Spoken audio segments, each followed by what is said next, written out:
Há uma expressão em nossa língua que diz assim: fulano é tão ruim que nem praga pega. A gente poderia, usando o exemplo do povo de Israel, conforme aparece no livro de Números, em sua caminhada no período do deserto, que era um povo tão teimoso que nem praga resolveu a sua teimosia. Estamos estudando sobre pestes e pragas nas Escrituras. Nosso alvo é procurar entender o que a Bíblia diz sobre esse assunto.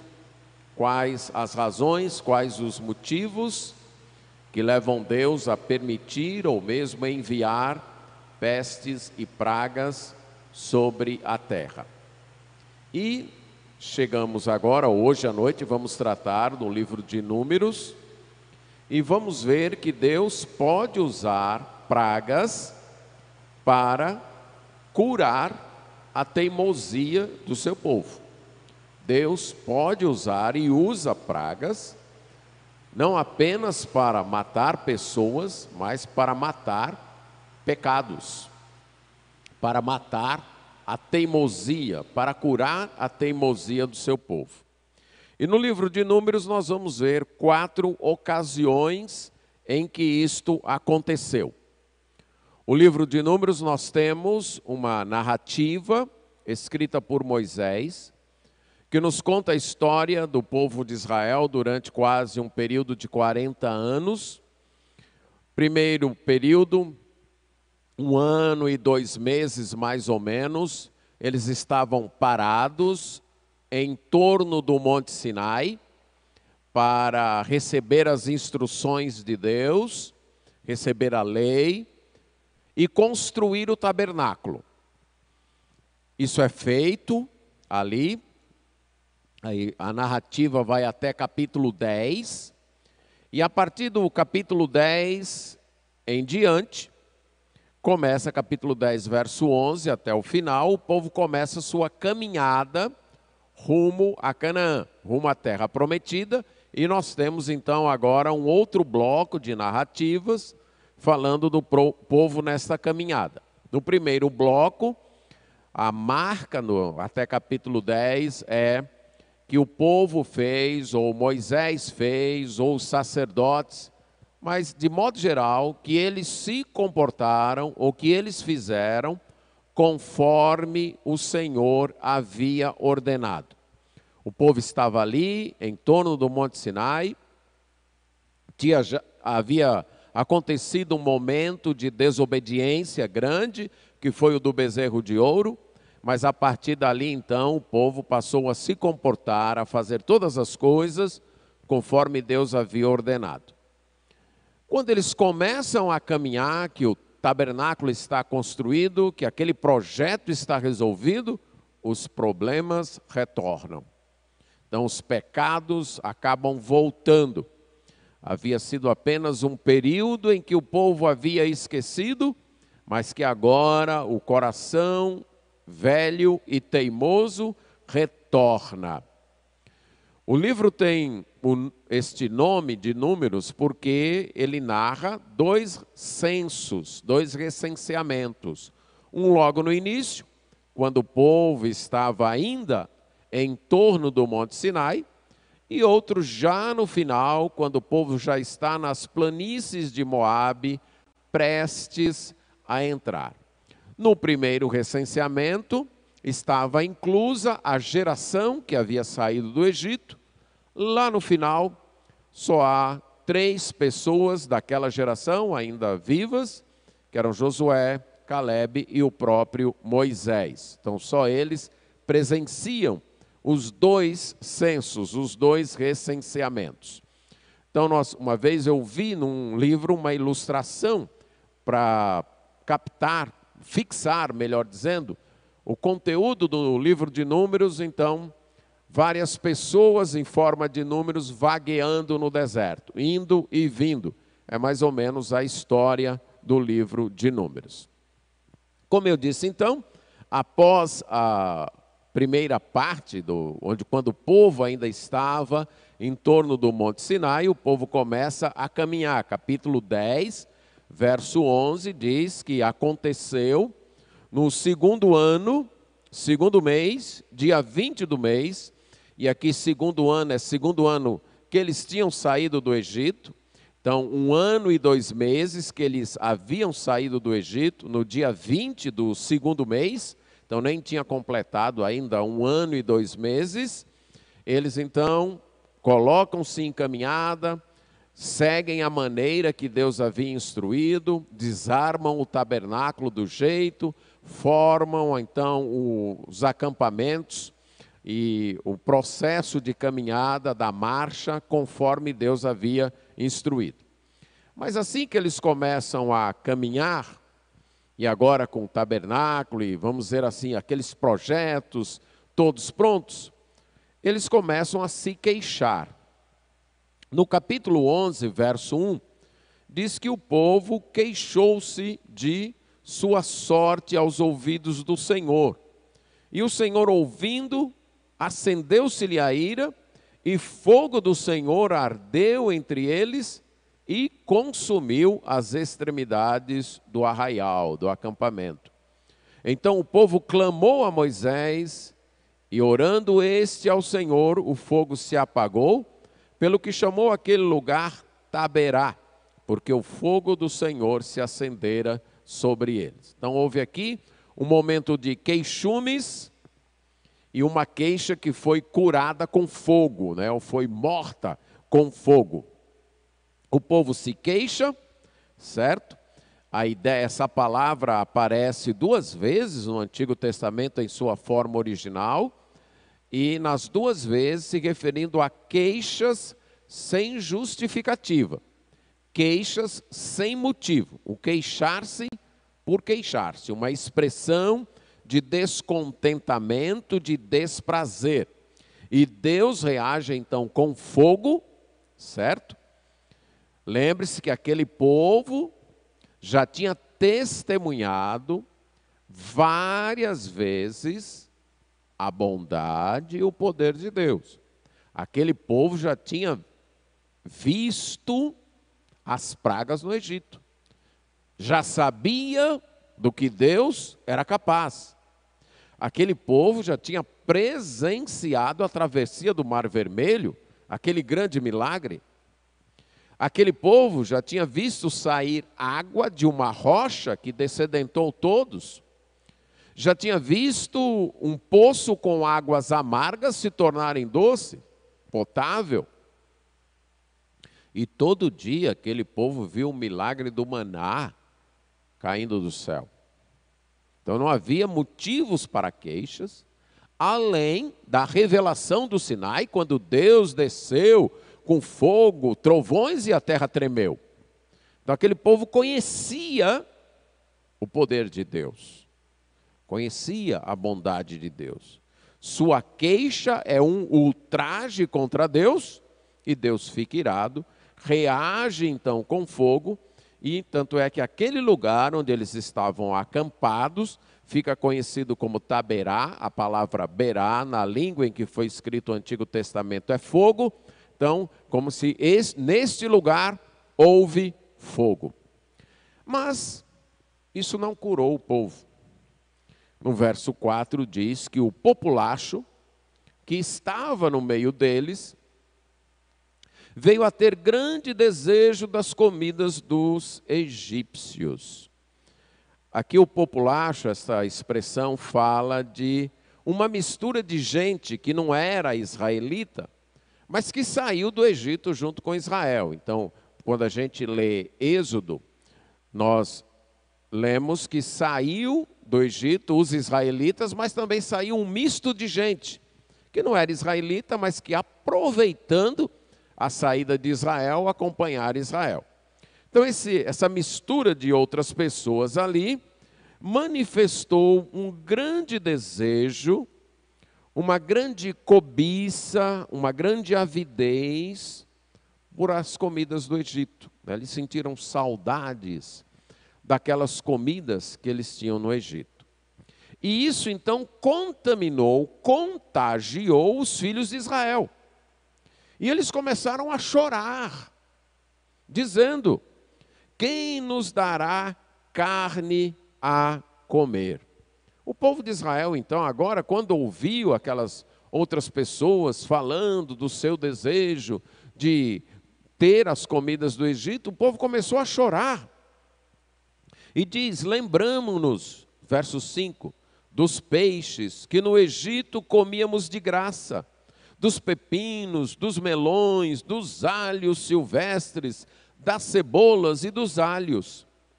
Agora seca-se a nossa alma, e nenhuma coisa vemos, senão este maná. Era o maná como semente de coentro, e a sua aparência semelhante à de bidélio. Espalhava-se o povo e o colhia, e em moinhos o moía, ou num grau o pisava, e em panelas o cozia, e dele fazia bolo. O seu sabor era como de bolo amassado com azeite. Quando de noite descia o orvalho sobre o arraial, sobre esse também caía o maná. Vamos orar. Senhor, nós suplicamos Tua graça para compreendermos, amarmos e obedecermos a Tua palavra. Isto nós pedimos em nome de Jesus. Amém. Pragas também são usadas por Deus para matar cobiças, para matar desejos que surgem da ingratidão. O povo de Israel aqui está manifestando uma profunda ingratidão a Deus. Sufocado por esse desejo ou dominado por esse desejo, eles ficam cegos e esta cegueira os torna ingratos. Devemos tomar muito cuidado com os nossos desejos, com aquilo que nós desejamos, com aquilo que nós cobiçamos, com aquilo que nós almejamos, porque estes desejos podem nos cegar para o passado. O povo aqui está lembrando do Egito, mas está lembrando só das comidas, dos peixes, pepinos, melões, não está lembrando da escravidão. Não está lembrando que quando eles estavam no Egito, algumas vezes eles tiveram que matar os seus filhos, porque o faraó mandou jogar os filhos no rio Nilo. Isso eles não lembram. A ingratidão e a cobiça nos leva a olhar para o passado com estas lentes do desejo que deturpa o passado, que idealiza o passado, e que não nos permite ver o passado como ele de fato foi. Note que eles dizem o seguinte: lembramos dos peixes que no Egito comíamos de graça. Não era de graça. Eles eram escravos. Eles tinham que trabalhar e trabalhar duro, fazendo tijolos para construir as cidades do faraó, para poder ter o que comer. Mas agora,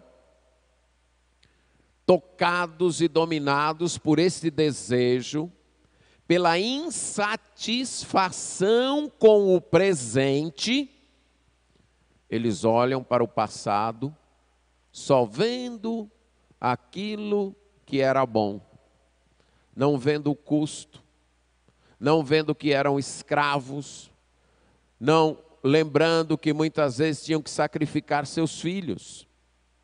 Cuidado com o que você deseja. Cuidado com os anseios do seu coração.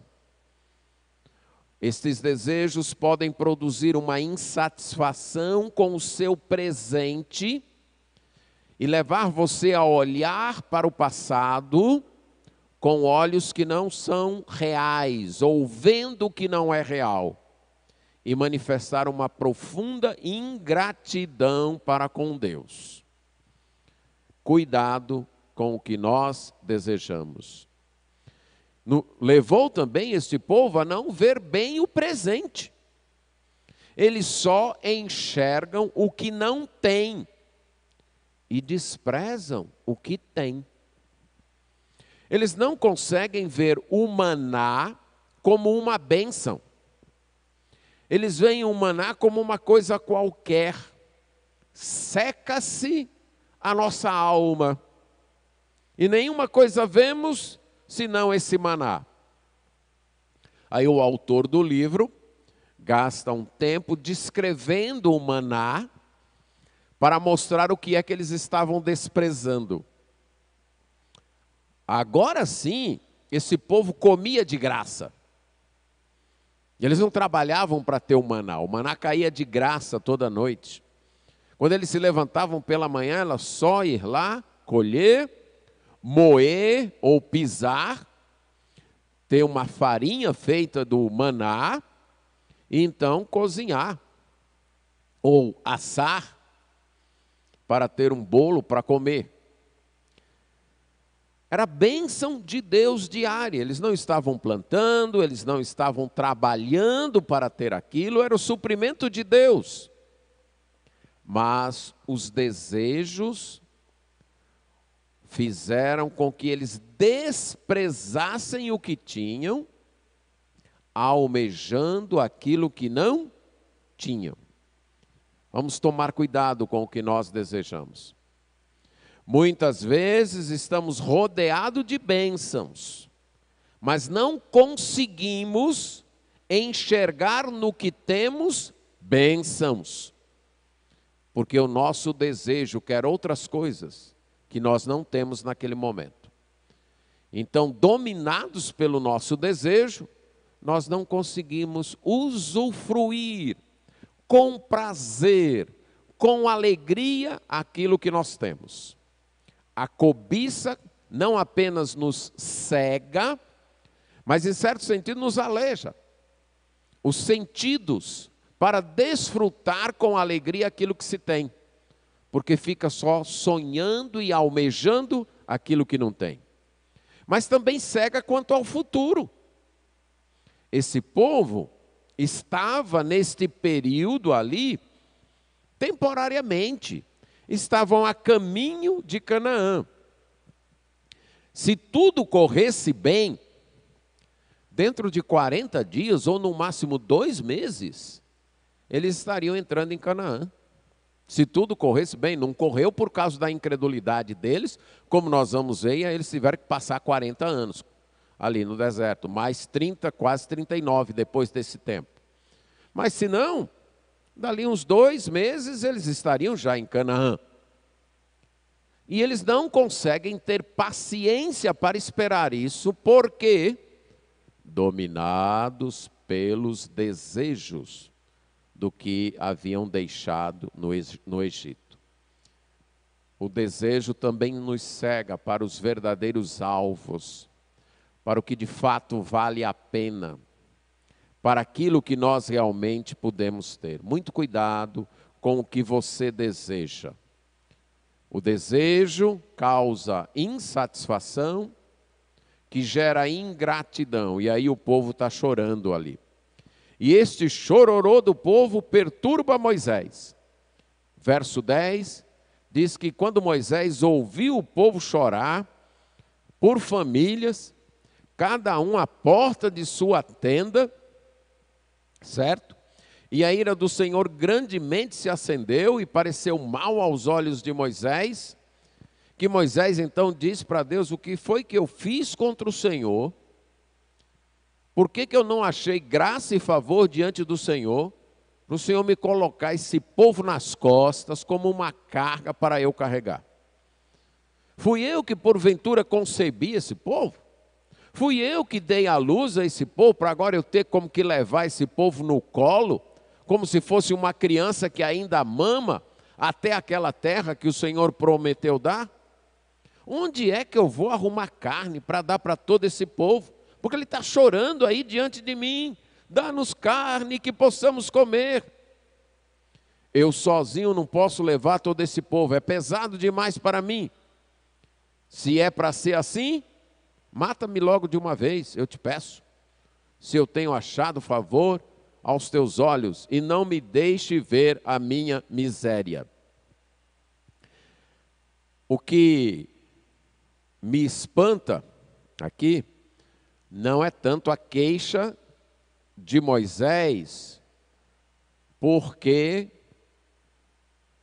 liderar não é fácil, certo? E quanto maior o grupo que você lidera, mais difícil é. Mas o que me espanta é que Moisés, no próprio livro de Números, é chamado de um dos homens mais, ou se não o homem mais manso da terra.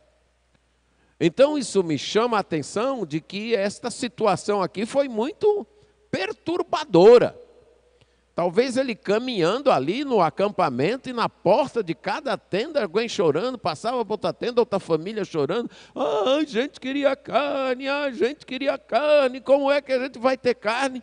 E isso perturbou tanto que ele chega para Deus e diz, olha, se é para ser assim, eu prefiro morrer. Nossa queixa exaure uma liderança. Nossas queixas podem levar os líderes a uma exaustão emocional. Um desejo de, não, se é para ser assim, eu vou embora. Só ficar ouvindo queixo, ouvindo murmúrio, ninguém está contente com nada, é como se nada do que a gente faz, Moisés poderia claramente dizer isso, né? Nada do que eu faço satisfaz esse povo. Eles eram escravos lá no Egito, por graça de Deus saíram do Egito, viram milagres, agora eles têm uma lei, se formaram como nação, tem até um modo, uma ordem de caminhar, temos um tabernáculo de Deus entre nós, tem comida, não falta água. E esse povo é reclamando, quando não é uma coisa é outra. Aí ele diz, ó Deus, se é assim, me mata logo, porque não vale a pena viver desse jeito. Vamos lembrar disso, que as nossas queixas exaurem a liderança em qualquer esfera. Na esfera familiar, as queixas da família dos filhos podem deixar pai e mãe exaustos, exauridos. As queixas de uma esposa podem deixar o marido exaurido e vice-versa. As queixas em todos os âmbitos da nossa vida podem estafar, estressar, exaurir a liderança. E é assim que Moisés se sente. Deus promete resolver os dois problemas. Ele promete resolver o problema de Moisés, criando um conselho de anciãos. 70 anciãos que vão ajudar Moisés, cuidar desse povo, para que Moisés sozinho não fique escutando os queixumes. Então ele diz, olha, esse problema eu vou resolver. E o problema da carne eu vou resolver também. Verso 18, verso 16 e 17, Deus promete resolver o problema da exaustão, do cansaço, do estresse de Moisés. E a partir do verso 18, Deus diz, olha, e manda o povo se santificar, se consagrar, porque amanhã eles vão comer carne. Vocês choraram aos ouvidos do Senhor, quem nos dará carne a comer? Íamos bem no Egito, verso 18, pelo que o Senhor, Deus diz, pelo que o Senhor vai dar carne para comer. E não vai ser carne para um dia, para um churrasco só, não. Nem 2, nem 5, nem 10, nem 20, mas um mês inteiro. Aí Deus diz no verso 20, uma linguagem até engraçada, né, da parte de Deus, vão comer carne até sair pelo nariz, até que fiquem enfastiados, isso é com nojo. A ideia aqui é que seria tanta carne que chegaria uma hora que eles não aguentam, não, chega de carne, basta, já comi carne. Que quando saísse o ar pelo nariz era cheirando carne, e isso criaria da parte deles um fastio, um nojo pela carne, uma náusea pela carne. Não sei se isso já aconteceu com você, de almejar tanto uma comida, e aí tem muita, e você exagera e come, pronto, agora eu matei minha vontade de comer, e literalmente matou a vontade mesmo, que aí nunca mais tem vontade de comer aquela comida. Eu me lembro de um irmão que disse isso, né? Ele morava num lugar onde não tinha piqui. E ele tinha comido uma vez e gostado. E lá onde ele morava não tinha. Ele falou, um dia eu vou matar a minha vontade de comer piqui. Aí ele veio para a região aqui do Cariri, comprou piqui. E no caminho de volta mesmo, ele fez uma panelada, encheu de piqui. E ele diz, eu matei mesmo a minha vontade, porque foi a última vez que eu comi piqui na vida, porque enjoei. Comi tanto piqui que não aguentei mais, fiquei enjoado de comer piqui. E Deus está dizendo, pois é isso que esse povo vai ter com carne. Vão comer carne até sair pelo nariz. Um mês todinho. Porque vocês rejeitaram o Senhor. E com isso Deus está dizendo o seguinte, olha, vocês vão ver que os desejos de vocês não satisfazem vocês. E essa é uma ilusão dos nossos desejos. A gente quando deseja uma coisa, a gente acha, pronto, se eu tiver isso, pronto, minha vida está satisfeita. Se eu conseguir isso, pronto, aí meus problemas estão resolvidos, aí eu vou encontrar a satisfação. E Deus está dizendo, não é assim não. Pois vocês vão ter carne, vocês vão ter carne à vontade.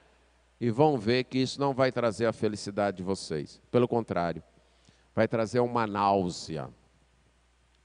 Aí Moisés, quando escuta isso, verso 21, é como se Moisés dissesse, outra coisa interessante nesse diálogo é a intimidade entre Deus e Moisés, entre Moisés e Deus. É como se Moisés, o senhor está de brincadeira. O senhor sabe quanta gente tem aqui? Deixa eu dizer para o senhor. Só de homem que caminha a pé são 600 mil. 600 mil, senhor. O senhor sabe disso, não sabe? E o senhor está me dizendo que esse povo vai comer carne um mês todinho. Você pensando em 600 mil homens a pé, talvez já casados.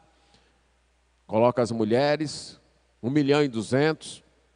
Aí coloca os filhos, dá mais de 2 milhões de pessoas. Aí e o senhor está dizendo que esse povo vai comer carne um mês todinho, aí, comer carne até ficar enfastiado. Será que vão matar os rebanhos do mundo inteiro aí para verso 22? Para eles comer, ou o Senhor vai trazer os peixes do mar todinho para esse povo comer? Verso 22. Aí Deus responde na mesma moeda que Moisés perguntou, né? Até tu, Moisés, né? Está duvidando aí de mim? Será que a minha mão ficou mais curta? Terias encurtado a minha mão? Bom, agora você vai ver como a minha palavra vai se cumprir. Aí Moisés sai, fala para o povo, vem os 70 anciãos, Deus tira do espírito de Moisés e passa para aqueles homens, e então o problema do auxílio à liderança está resolvido, falta o problema da carne. E aí Deus sopra um vento da parte de Deus, que traz pássaros codornizes do mar e os espalha pelo arraial. A distância de um caminho de um dia, medir a caminhada de um dia seria mais ou menos 30 quilômetros, o que uma pessoa poderia pausadamente caminhar num dia. Então, num círculo de 30 quilômetros, ao redor do acampamento, tinha codorniz. Numa altura de 2 côvados, isso é 90 centímetros, quase 1 metro, imagine aí, para onde eles olhassem, até a vista se perder, codorniz. Mais ou menos 90 centímetros. Aí eles, pronto, agora a gente come carne mesmo. Come carne até...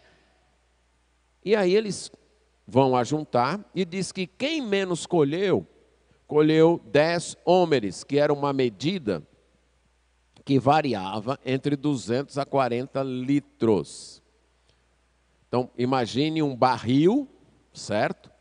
De 200 a 400 litros, melhor dizendo, imagine um barril aí.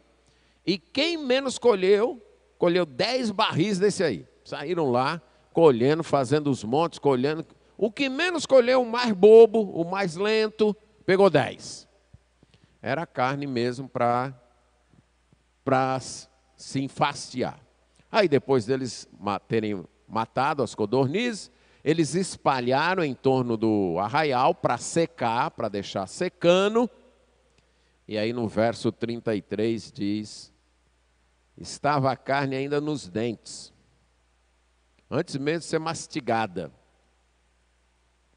Se acendeu a ira do Senhor contra o povo e feriu o povo com praga muito grande.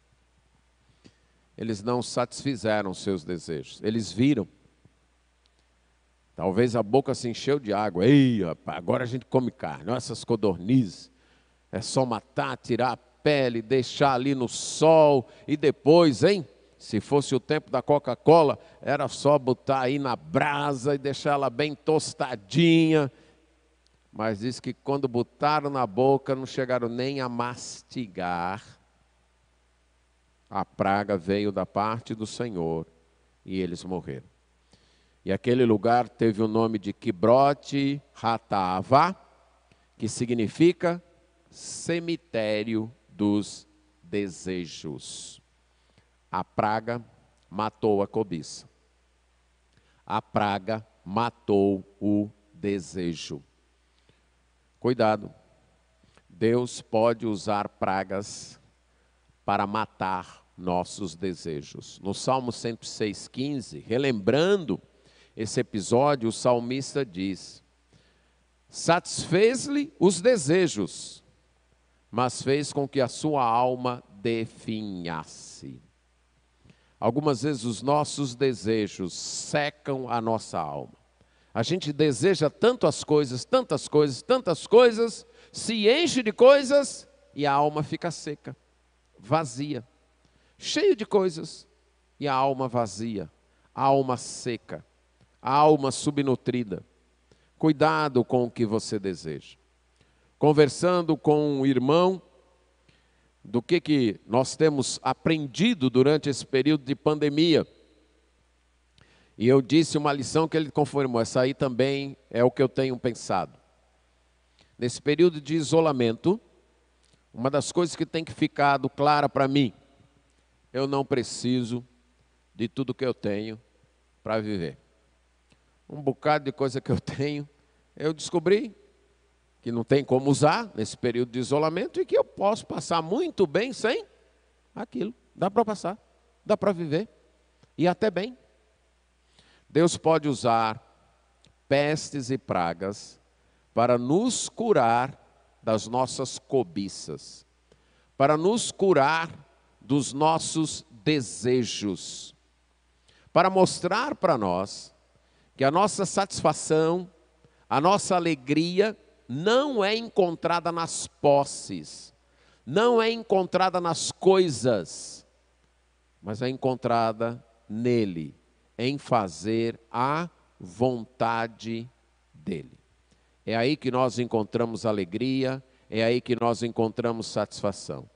Muitas vezes nós almejamos alguma coisa, nos esforçamos, nos desgastamos, matamos em certo sentido a nossa vida espiritual, minguamos o nosso tempo de leitura das Escrituras, nosso tempo de oração, nosso tempo de comunhão com o povo de Deus, nosso tempo de serviço a Deus, minguamos isso focados em satisfazer aquele desejo.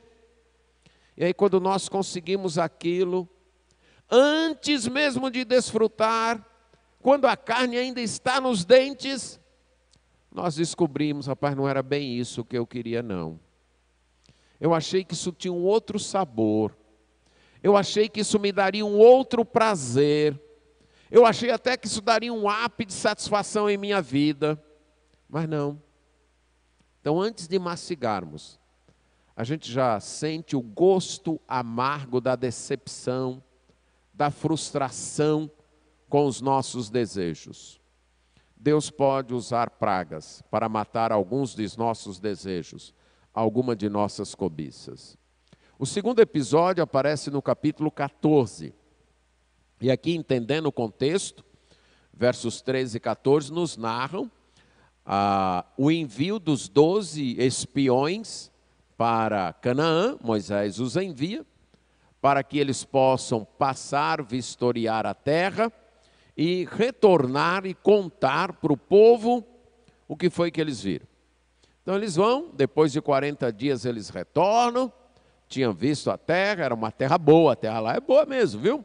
A terra é fértil, vocês trouxeram até alguns frutos da terra para o povo ver, mas quer saber, a gente não vai conseguir entrar lá não. Não vai, porque tem gigantes na terra. Tem gigantes e a gente é como formiga lá para aqueles gigantes, certo?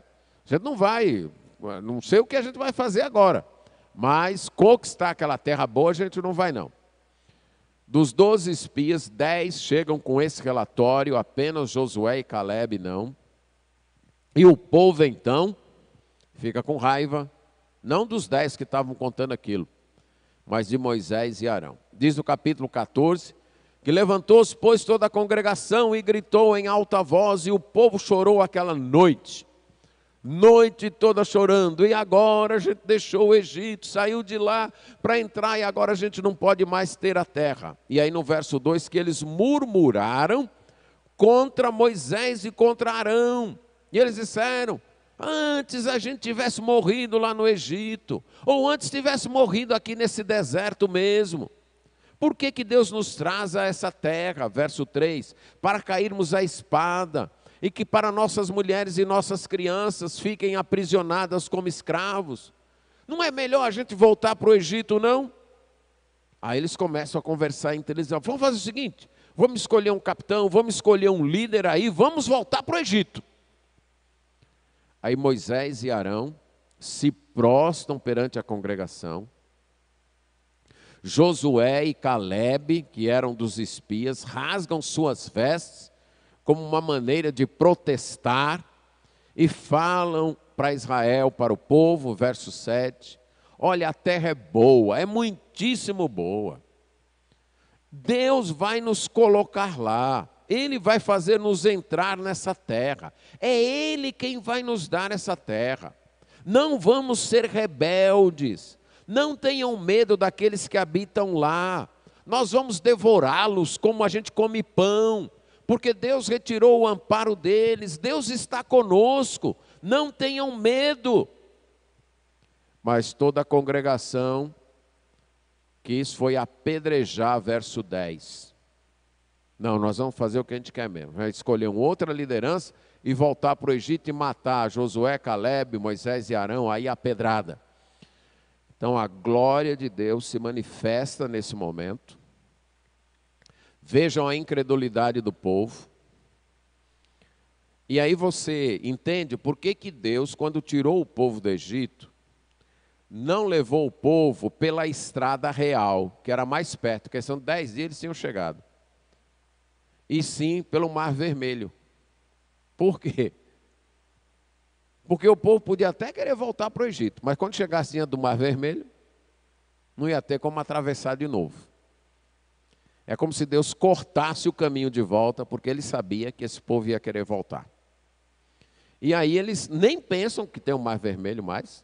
Eles vamos voltar para o Egito. Eles acham que é fácil voltar todo o caminho, chegar lá e entrar no Egito. A glória de Deus se manifesta contra essa incredulidade desse povo que tinha visto Deus derrotar o faraó, os exércitos do faraó. Deus derrotou o faraó. Será que Deus não poderia derrotar os exércitos de Canaã?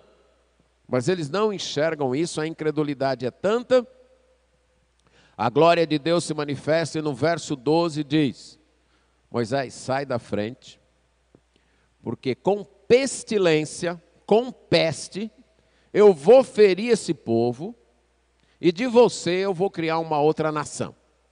Então me deixa, sai daí que eu vou agora acabar com esse povo. Chega até quando eles vão ficar me provocando, verso 11. Até quando eles não vão crer em mim. Eu faço sinais e eles não creem, pois agora eu vou acabar com eles. E Moisés então não sai da frente. E novamente fica clara aqui a intimidade de Moisés com Deus. Moisés diz, não, Senhor, pensa aí no que o Senhor vai fazer. Porque se o Senhor fizer isso, o que que os egípcios vão dizer? Os egípcios vão pensar que o Senhor tirou eles de lá e o Senhor não conseguiu colocar eles lá na terra. Por isso que acabou com eles aqui. Então, não mate esse povo, espere, perdoe esse povo. E Deus então diz, Moisés pede perdão lá no verso 17 e 18, o Senhor é bom, até o 19, perdoa. Aí Deus diz, verso 20, tá bom, eu vou perdoar. Agora note que Deus diz, eu vou perdoar como nação. Mas os indivíduos, porém tão certo como eu vivo, e como toda a terra se encherá da glória do Senhor, nenhum dos homens que, tendo visto a minha glória e os prodígios que fiz no Egito e no deserto, todavia me puseram à prova já 10 vezes e não obedeceram a minha voz, nenhum deles verá a terra que eu jurei e prometi aos pais de vocês. Se nenhum deles vai ver, nenhum dos que me desprezaram verá a terra. Só Calebe e Josué. Nenhum mais vai ver a terra. Então, Deus perdoa, muito importante isso, como povo, como nação. Israel, como nação, como povo, está perdoado. Não será destruído. Mas cada indivíduo, cada pessoa que foi incrédula, vai morrer sem entrar na terra. Vai morrer sem herdar a terra. Vai perder a bênção da terra. E aí, nos versos 36 a 38, diz assim: os homens que Moisés mandara espiar a terra, e que voltando fizeram murmurar toda a congregação contra ele, infamando a terra, estes homens que infamaram a terra morreram de praga perante o Senhor. Mas Josué, filho de Num, e Calebe, filho de Jefoné, que eram dos homens que foram espiar a terra, sobreviveram.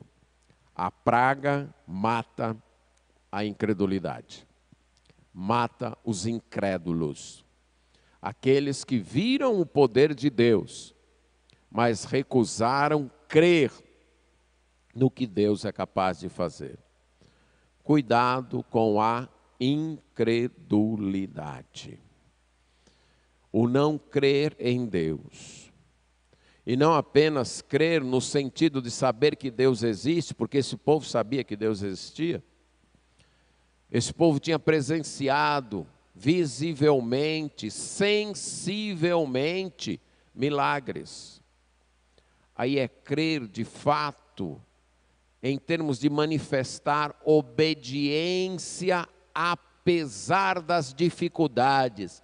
Essa é a ideia de crença aqui, de que Deus nos tirou do Egito, Deus jurou para os nossos pais que Ele vai dar aquela terra para nós, Ele nos tirou do Egito, Ele fez o que fez com Faraó e seus exércitos, Ele abriu o mar para a gente, Ele tirou a água da rocha, Ele está fazendo maná chover todo dia. Alguns rebeldes já foram punidos e Ele prometeu dar aquela terra. Não importa o tamanho de gigante que tem lá, nosso Deus é maior. Então nós vamos prosseguir. Isso é crer. Não é crer apenas afirmar, eu creio. Não é crer apenas dizer, eu sei. Deus é grande mesmo, Deus é bom. Não, o crer de que fala a Bíblia, e que fica muito claro lá no livro de Hebreus capítulo 11, é aquele crer que se põe em marcha, que obedece. Deus está mandando a gente ir para tomar a terra, depois a gente vai. Mas tem gigante, não importa, não é Deus que está mandando a gente ir, a gente vai. E Ele não prometeu dar a terra, Ele vai dar a terra. É esse crer, que se curva diante de Deus, que obedece a Deus, que confia em Deus, apesar das dificuldades, apesar dos obstáculos, apesar das impossibilidades humanas. Cuidado com a incredulidade. Deus pode usar pestes e pragas para matar a nossa incredulidade. O terceiro episódio é aí no capítulo 16. O contexto aqui é de uma revolta, liderada por Coré, Datã e Abirão. Eles se reúnem, juntam 250 homens, príncipes, líderes, varões de renome, pessoas de importância, verso 3 do capítulo 16, eles se ajuntam contra Moisés e contra Arão, dizendo: basta, toda a congregação é santa, cada um de Israel é santo, o Senhor está no meio de nós, por que vocês se exaltam sobre a congregação do Senhor? Aqui é uma praga de revolta, baseada em murmuração. É interessante que muito do que eles dizem aqui é certo. Toda a congregação, todo o povo de Israel era santo? Sim, todo o povo de Israel era santo. Cada um desse povo é santo? É de Deus? Sim, era. Deus está no meio de nós? Sim, está. Está claríssimo. Tudo isso está certo. Agora, a conclusão tirada é errada. Então a gente não precisa de líder. Se todo mundo aqui é santo, se cada um de nós é santo, e se Deus está no meio de nós, então a gente não precisa de líder, não. Cada um é maduro o suficiente para saber o que fazer. Essa é outra revolta típica, né, do ser humano, né? Eu chamo uma igreja na adolescência, né, ela tem muito disso. Não, que é isso? Eu tenho o Espírito Santo. Eu sei ler a Bíblia. Eu não preciso de pastor, nem de diácono, nem de ninguém me dizendo o que fazer, não. Eu já sou salvo, eu tenho o Espírito Santo, eu tenho a Bíblia, pronto. Eu sou capaz de me conduzir sozinho. Deus está no meu coração, Deus está comigo. Essa é a atitude aqui do povo de Israel. Ideias certas com conclusões erradas. Aí diz que Moisés, então, cai com o rosto em terra. E o interessante é que estes homens, Coré, Datã e Abirão, já eram autoridades, já eram dos levitas. Mas eles queriam funções mais altas. E aí nos versos 12 a 15, Moisés manda chamar Datã e Abirão e diz: olha, venham, vamos nos reunir para resolver isso. Eles dizem: nós não vamos subir, não. Aí verso 13, porventura é coisa de somenos que você nos fez subir lá de uma terra, note bem, nos fez subir de uma terra que mana leite e mel. Eles estão se referindo a qual terra? O Egito. Isso é verdade? O Egito manava leite e mel? Longe disso, eles eram escravos no Egito. Fez subir lá da terra para fazer a gente morrer nesse deserto. Moisés tinha feito isso, tirado eles do Egito para morrer no deserto? Não, eles estavam morrendo no deserto por quê? Incredulidade deles. Não foi Moisés que fez eles morrer, foi a incredulidade deles. Mas em momentos de revolta, a gente tem a tendência de tirar a culpa da gente e jogar na liderança. E jogar nos outros. E é isso que eles estão fazendo. E agora você quer ser príncipe entre nós? Você não nos trouxe para uma terra que mana leite e mel, nem nos desses campos e vinhas, e pensas que lançarás pó aos olhos destes homens? Note o que eles estão insinuando de Moisés. Você vai enganar esses homens. Você vai lançar pó nos olhos deles. Você vai chegar com uma outra conversa aí, quando a gente se reunir, você vai trazer uma conversa aí, e aí eles vão ser enganados. Isso ira tanto Moisés, que no verso 15 Moisés diz assim, olha, não atentes para a sua oferta, porque nenhum jumento sequer eu peguei deles. A insinuação desses homens é que Moisés estava se aproveitando da liderança. Estava usando aquela liderança para benefício próprio. Agora, se você tem um pouquinho de conhecimento do que Moisés passou liderando esse povo, você imagina aí que proveito próprio é que Moisés estava tendo desse povo. Mas Moisés ficou muito irado com essa insinuação, certo? E diz, olha, não recebe nem a oferta deles. Esse problema é resolvido, né? Versos 31 a 35, o problema é resolvido de uma maneira terrível.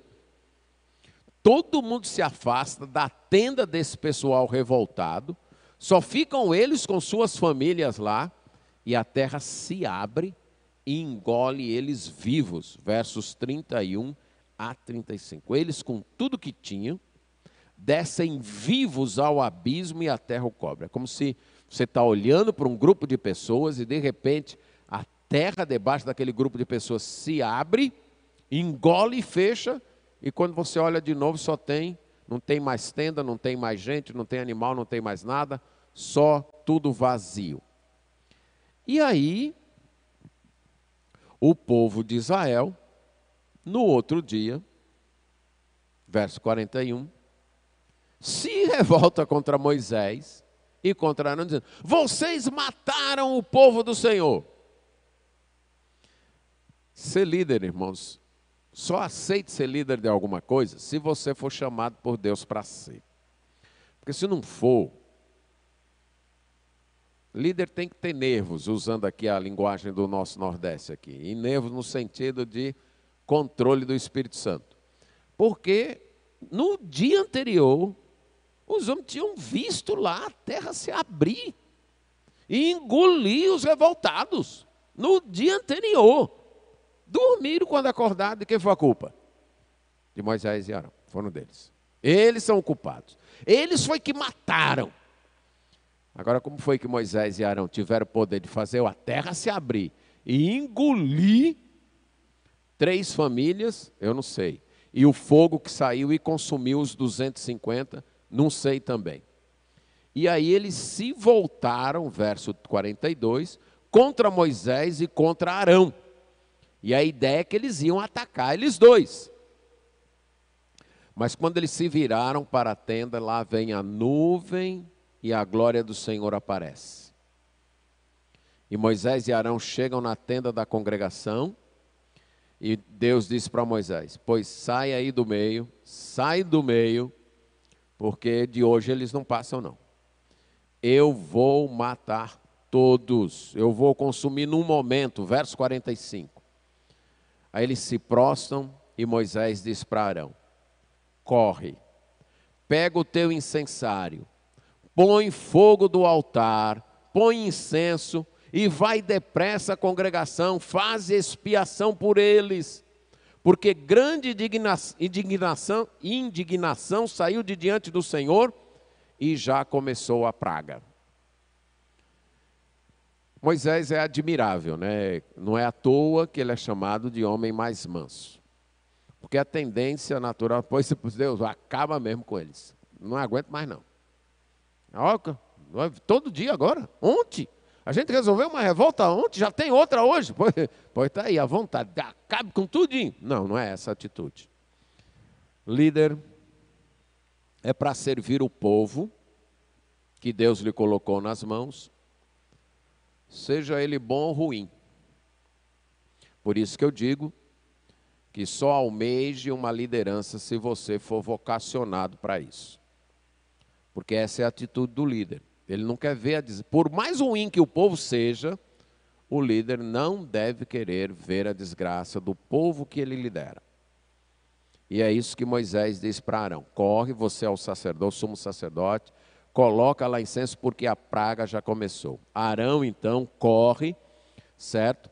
No meio da congregação, a praga já havia começado, verso 47, ele coloca incenso e faz a expiação, e aí ele volta e se coloca em pé entre os mortos e vivos, porque a praga já tinha matado um bocado, e aí a praga cessa. Morreram 14.700, fora os que morreram na revolta antes. Então Arão e Moisés voltam à tenda e a praga cessa. Cuidado com a revolta. Revolta que se manifesta com murmuração, com calúnia contra a liderança. Cuidado. Isso é típico do ser humano. projetar nossas insatisfações, projetar nosso descontentamento nos líderes. Isso surge, primeiro, de uma expectativa errada, de achar que os nossos líderes vão resolver todos os nossos problemas. Em nenhuma esfera da vida isso acontece. Vamos começar da mais baixa. Nenhum pai é capaz de resolver todos os problemas da família. Não é capaz disso. Nenhuma mãe é capaz de resolver todos os problemas dos filhos. O filho ou a filha, ou a família que tiver essa expectativa da mãe ou do pai, do líder, vai se frustrar. Porque resolve-se alguns problemas, mas não conseguimos resolver todos. Nenhum pastor ou liderança de igreja consegue resolver todos os problemas da igreja, não tem como. Algumas pessoas têm a expectativa de que uma sessão de aconselhamento resolve todos os seus problemas. Não tem isso. Alguns desses problemas que as pessoas trazem, que nós trazemos, a gente carrega uns 10 anos. Problemas de hábitos de ansiedade, hábitos de frustração, hábitos de ciúme, de inveja. E uma sessão de aconselhamento não resolve isso. E nem é o pastor ou o conselheiro que resolve. Eles apontam caminhos. Eles ajudam. Eles mostram soluções. É como um médico. Você está doente, vai, o médico diz, você tem que fazer esse exame, tomar esse remédio. Mas não é o médico que cura você. É você que vai ter que fazer os exames, tomar os remédios no tempo certo, fazer o tratamento, porque senão não adianta. Você pode consultar 1000 médicos, os melhores do mundo. Então, tire esta ilusão. E também na área política, de achar que o prefeito, o governador, o presidente vai resolver todos os nossos problemas, que o sistema A ou o sistema B de governo vai resolver todos os nossos problemas. Não vai. Não tem como. É impossível. Só Deus resolve todos os nossos problemas. Mas nós temos a tendência de revolta, e como eu ia dizendo, a revolta surge de uma expectativa errada. De achar que a liderança é responsável por resolver todos os meus problemas. E aí quando ela não resolve, aí eu acuso. Aí há insatisfação. E Deus pode. Eu não estou dizendo que sempre Deus faz isso, note. Eu estou dizendo que Deus pode usar pragas para curar revoltas, murmurações e calúnias. Deus pode usar pragas para curar cobiças, desejos. Deus pode usar praga para curar revoltas, calúnias. E por último, capítulo 25 de Números. Deus pode usar pragas para curar idolatria e prostituição. Capítulo 25. Israel já está bem adiantado, já prestes, inclusive, a avançar sobre Moabe, e dali é só o Rio Jordão que se coloca para tomarem a terra prometida. Eles habitando ali, diz que começou o povo a prostituir-se com as filhas dos moabitas. E estas convidaram o povo aos sacrifícios dos seus deuses. E o povo comeu e se inclinou aos deuses delas, juntando-se Israel a Baal Peor. A ira do Senhor se acendeu contra Israel. Irmãos, a nossa tendência para o pecado é quase, a gente só acredita porque a gente experimenta, mas ela é quase inacreditável. Esse povo já tinha visto tanta coisa, e agora está se prostituindo e cometendo idolatria. E aqui o que aconteceu foi que o rei de Moabe chamou Balaão para amaldiçoar Israel, porque ele estava vendo que ele não ia poder com Israel. Aí Balaão tentou e não conseguiu. À luz do que o Novo Testamento nos diz, e outras passagens posteriores a essa, mesmo no Antigo, Balaão disse: olha, eu não consegui amaldiçoar não, mas tem um jeito de vocês tornarem eles malditos. É seduzindo. Então peguem aqui algumas mulheres de vocês, coloquem elas lá, para dar uma cantada neles. E além de se prostituir, tragam, façam com depois que eles estiverem tão encantados com elas, tragam eles para adorar os deuses de vocês. Pronto. Esse é o jeito de você fazer Israel parar, porque aí Deus não vai mais abençoar. Esse exemplo aqui de Balaão é muito instrutivo. Algumas vezes, Satanás bate de frente com o povo de Deus. Outras vezes, ele seduz. Ele não bate de frente. Ele se infiltra. Ele convida. Ele apresenta os seus pecados. Ele tenta nos seduzir. E é isso que está acontecendo aqui. O povo então cai no conto, no encanto das filhas dos moabitas, vai adorar os seus deuses. Esse povo que já tinha dia após dia presenciado milagres, poder, amor e ira de Deus. E aí Deus manda Moisés reagir, pegar aqueles que fizeram isso, os líderes, e enforcá-los ao ar livre, para que a ira do Senhor se retirasse. Verso 4, então a estratégia de Balaão não resolveu, mas tem um lá que achou que não era nada demais. Verso 6, aí um dos filhos de Israel, está vendo tudo aquilo acontecer, ele vai e traz uma midianita, passando no meio de toda a congregação a essas alturas já chorando, verso 6, passa um homem lá de boa, acompanhado da midianita, e entra lá na tenda dele, para ter relações com ela, como se fosse normal. O descaramento aqui é enorme. Alguns já tinham sido punidos, enforcados. O povo está chorando por causa disso. Aí Finéias, que era neto de Arão, eles, com o zelo de Deus, ele entra na tenda daquele homem, então atravessa ambos, o homem e a mulher, com uma lança. E aí no verso 9 diz, aliás, no verso 8, vamos ler: foi após o homem israelita até ao interior da tenda, e os atravessou ao homem israelita e à mulher, a ambos pelo ventre. Então a praga cessou de sobre os filhos de Israel.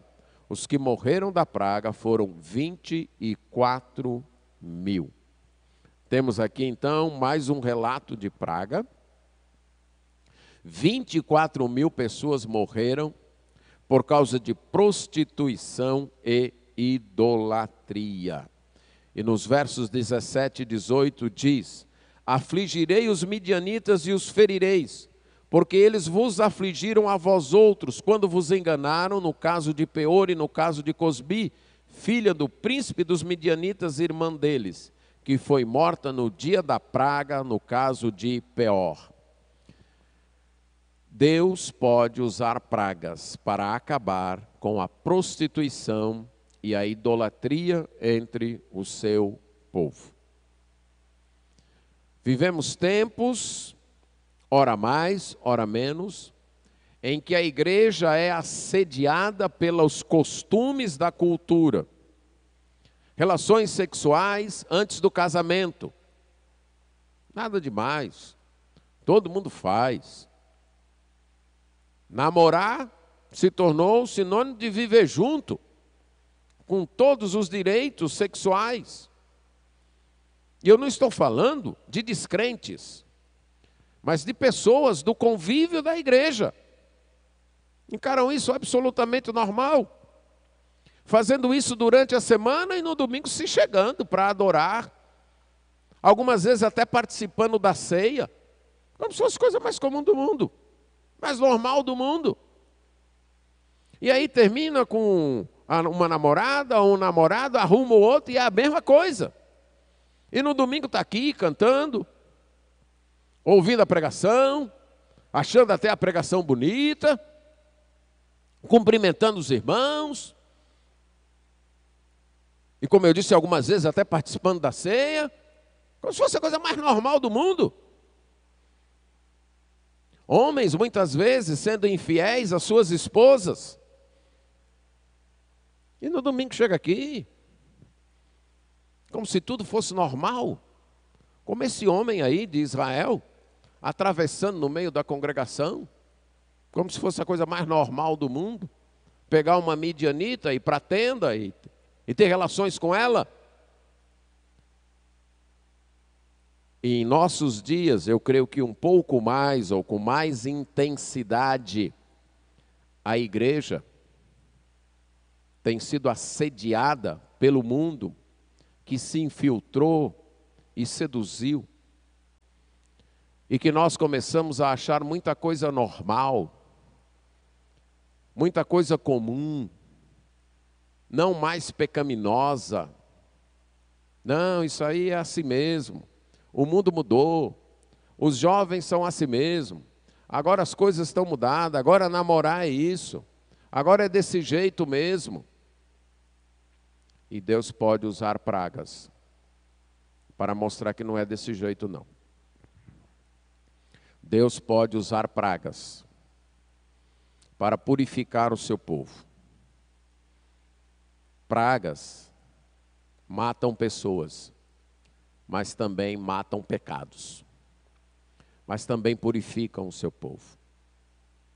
Não estamos querendo afirmar que o que está acontecendo hoje é para isso. O que nós estamos dizendo é que Deus já usou pragas sim, para matar a cobiça, para matar a idolatria, para matar revolta e calúnia, e para matar prostituição e idolatria. E se ele já fez isso no passado, nada impede que ele faça isso no presente. Devemos sondar nossas vidas, sondar nossos corações, olhar para nós mesmos e perguntar: o que será que Deus está querendo matar em mim? Como membro do povo dele, destes pecados. Será que o meu serviço a Deus tem sido contaminado por uma cobiça que seca a minha alma? Será que tem sido contaminado por uma incredulidade que me faz parar, desistir, desanimar, jamais continuar?